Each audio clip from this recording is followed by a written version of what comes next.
Good morning. This is Randy. I have this amazing friend at work. She's a social worker. I've worked at two different jobs with her. I met her at one job. We worked together for about 7 years there. And then I got a transfer and I helped her get a job right behind me. So now we've worked together for another 8 years.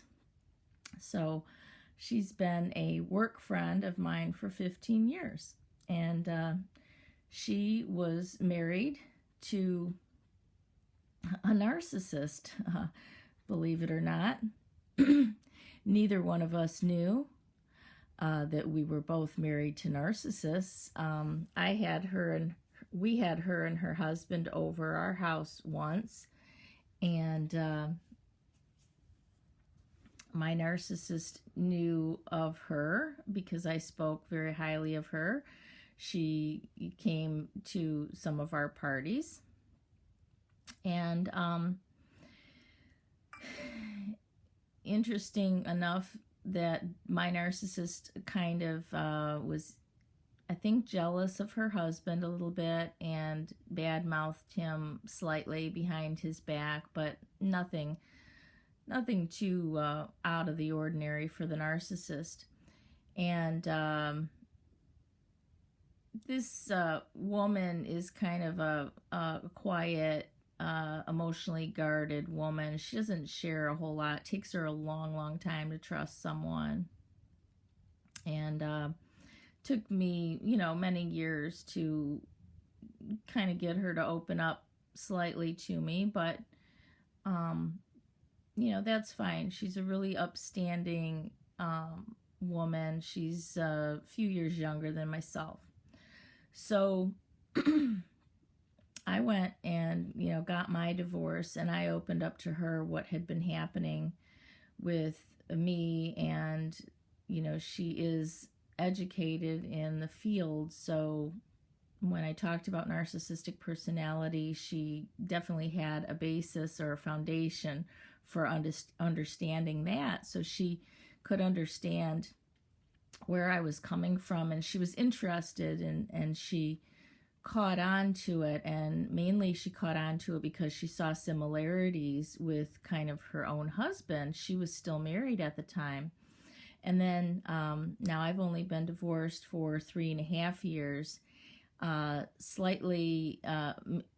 Shortly following my divorce, she started opening up to me about some of the problems that she was experiencing with her husband. They seemed similar to mine.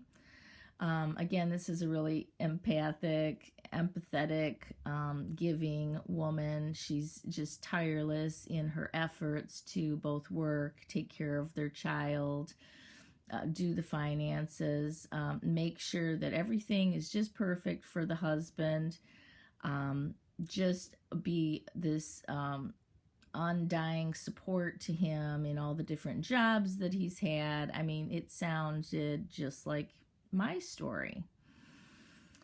The only difference is that her husband had a very high-paying job, but he would flip from one job to another because he would get dissatisfied. He always thought he should be more. He should be the vice president. He should be the CEO. So when he found that he couldn't be that at one place, he'd try to find another place where he might have that ability to climb the ladder.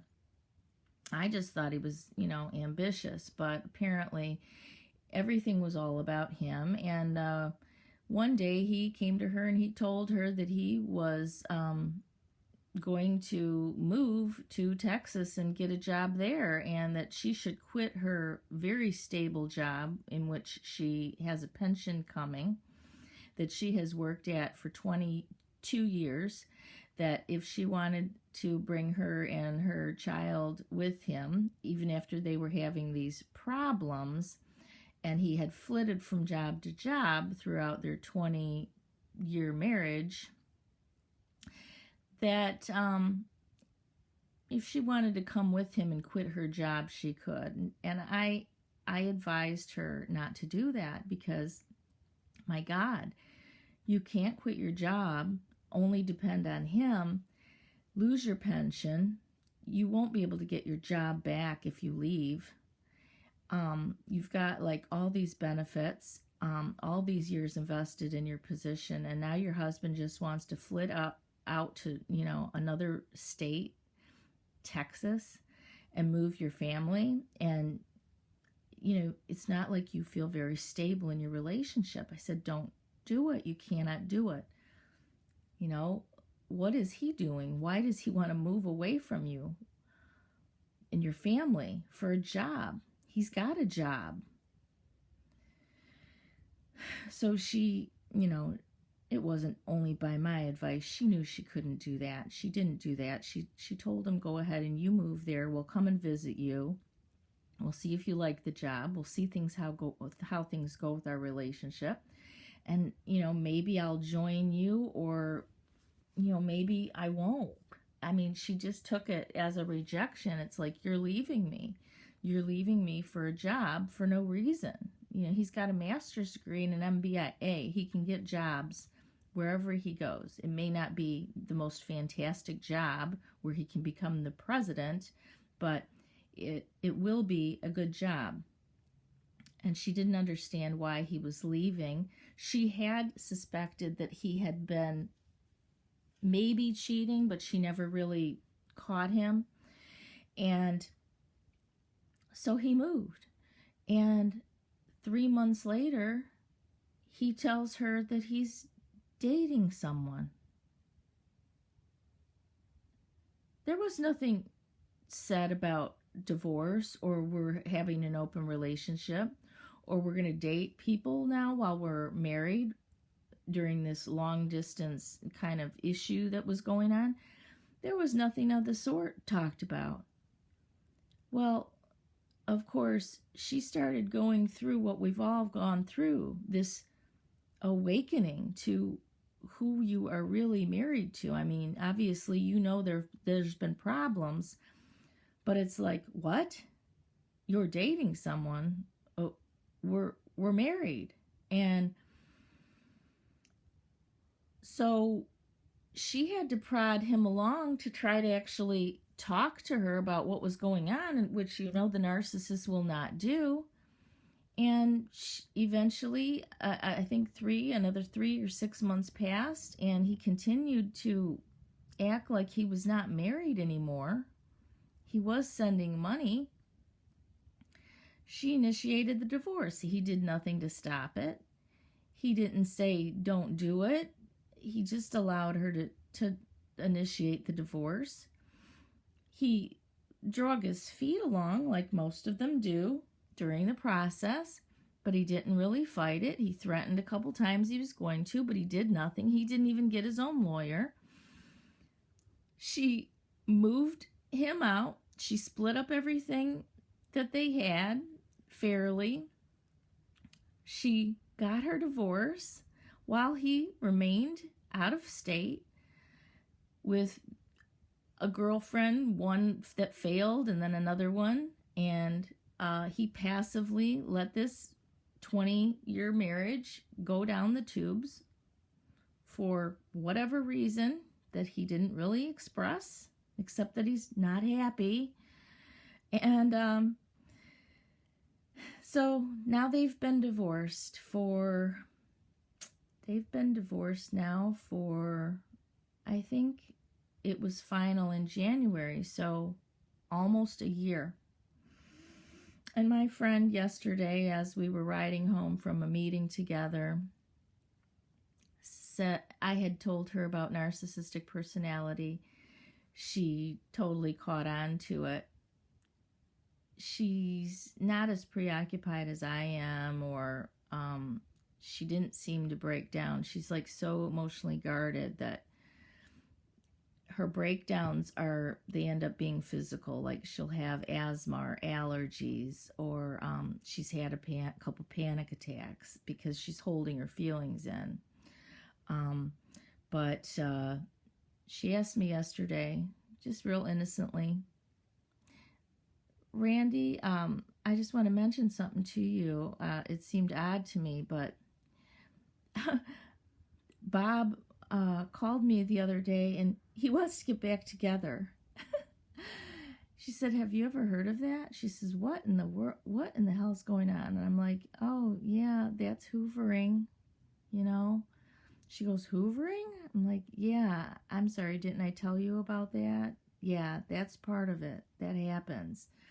And she was so strong. I was so amazed by her strength. She was like, "I told him, the hell are you talking about? Getting back together." And she says, "All that means is you don't currently have a girlfriend right now." And then he says, "Well, I'm in therapy." And she's like, "Well, good, keep going to therapy." And she's so able to just blow him off. And I'm just, absolutely amazed at her strength of character, and how she has actually been able to move on and blow that narcissist off out of the water, even though she still does have to have contact with him, but it is from afar. And she basically knows the game. She hasn't even really had to research it, but she's just strong enough she's got a good family support by her parents and siblings.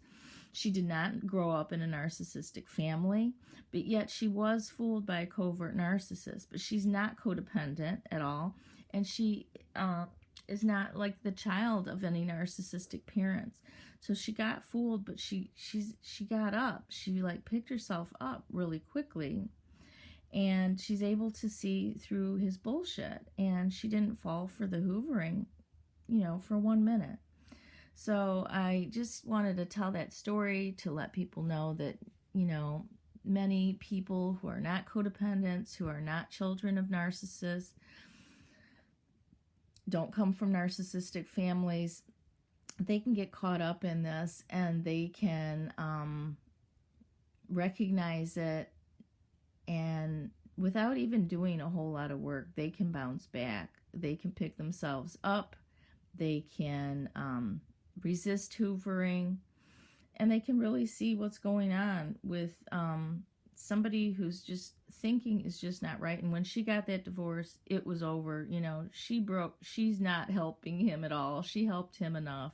It's like these problems are his right now. Her only concern is her daughter and how to protect her daughter from him. And he's states away. He comes and visits the daughter, who's about 11 or 12 years old right now, and pretty soon she won't want to see him either. So I really have to congratulate my friend. She's not even dating. She's not worried about dating. She's not interested in dating. So, kind of a success story of somebody who recovered, who had a lot of family support and has a lot of, I guess, self-esteem and a lot of hope. That you don't stick around with people like this that treat you like shit, no matter how long you've invested in them. That when you break it off for good, and you resist any kind of hoovering because it's absolutely absurd, because you know that the only reason they're hoovering is because things are not going on perfectly in their life right at the time. And that was 2 months ago, and my friend told me, it's not like he continued to call her and try to hoover her. He said at one time we should get back together during one phone conversation, and then it's been dropped. 2 months has gone by, and he's already forgot about it. So it was like this fleeting thought in his mind, just because he was having probably a bad day and didn't have a girlfriend on that day. Now he's already moved on to who knows what. He didn't mean what he said, and he's just full of hot air. And she was able to recognize it. So I wanted to let you know that some people, are able to recognize it and get over it pretty quickly. So thanks for listening, guys. Have a great day.